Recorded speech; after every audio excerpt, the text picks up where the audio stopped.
Möhtərəm, əziz, izzətli möminlər, həmiş olduğu kimi hər kəsdən əvvəl özümə və sizə ədalətli olub, uca Allahdan haqqı ilə qormağı tövsiyə edirəm. Bugünkü xütbəmizin mövzusu qocalara hörmət dinimizin əmr etdiyi xüsusiyyətlərdəndir. Möhtərəm möminlər, uca Allah bütün varlıqları kamil bir nizam-intizama əsasən xəlq etmişdir. Hər bir canlının öz nəslini davam etdirməsi bu sistemin bir parçasını təşkil edir.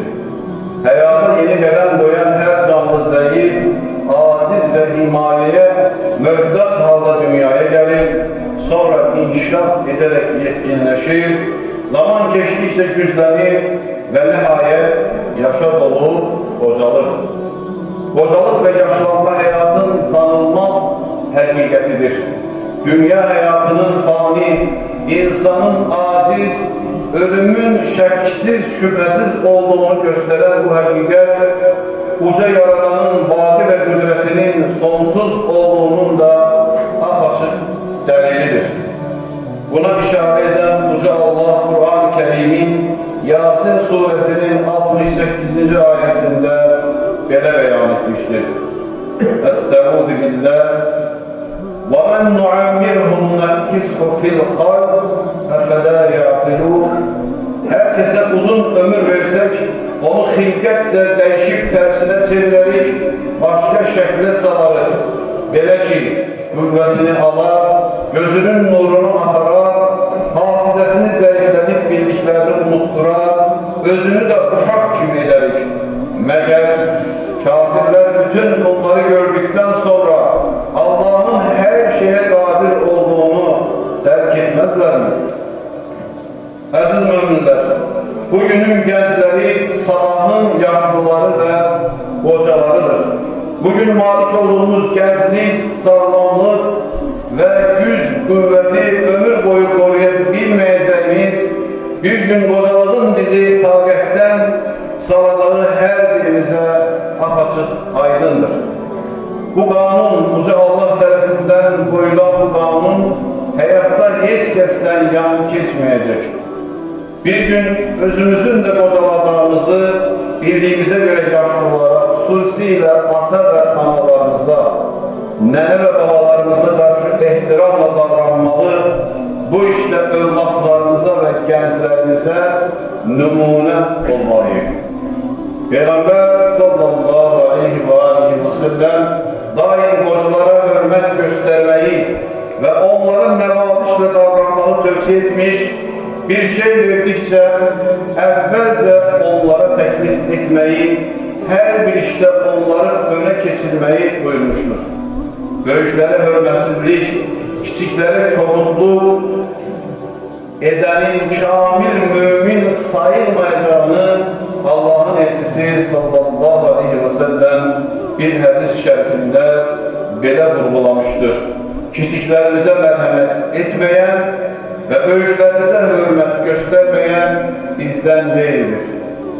Davranışları ilə hər işlə insanlığa nümunə olan Peyğəmbər aleyhissalatu vesselam bu işlə də bizə nümunəvi həyat yolu nümayiş etdirmişdir.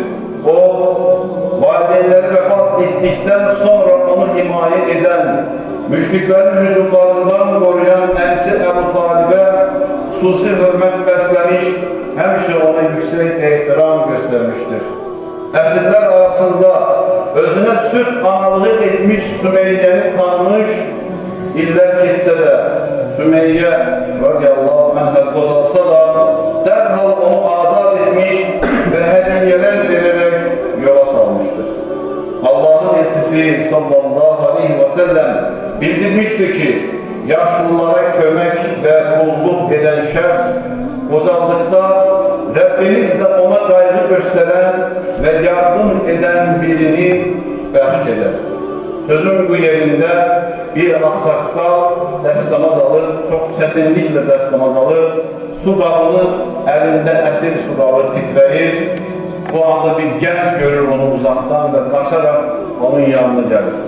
Deyir ki, ey ağsaqqal, vaxtilə heç kimə yardım və qulluq etmədinmi ki, bugün sənin yardımına, qulluğuna gələn olmadı? Qoca deyir ki, ey gənc, əgər etməsəydin, bugün sən qaçıb mənim qulluğumda durmazdın. Möhtərəm müminlər, zəifin əlindən tutmaq, xəstəni ziyarət etmək, azları doyurmaq və möhtaclara yardım əlini uzatmaq, qocalara hörmət göstərib körürlərini almaq, dualarını qazanmaq bizim dini vəzifələrimіздəndir. Və möhtərəm, əziz, izzətli müminlər, xutbəmizi Uca Allah'ın İsra suresinin 23 ve 24. ayesindeki beyanıyla yekunlaştırıram. Allah Azze ve Celle Kur'an-ı Kerim'in bu ayesinde koca ana atamıza necə davranacağımızı açıklayan en güzel əxlaq numunesini dikkatimize çatdırmıştır. Uca Allah buyurur ki, Rabbin yalnız ona ibadet etmeyi ve valideynlərə yaxşılıq etməyi, onlara yaxşı baxıb gözəl davranmağı buyurmuşdur. Əgər onların biri veya hər ikisi sənin yanında yaşayıb qocalığın ən düşkün çağına yetərlərsə, onlara uf belə demə. Üstlərinə qışqırıb acı söz söyləmə. Onlarla yaxşı, xoş danış.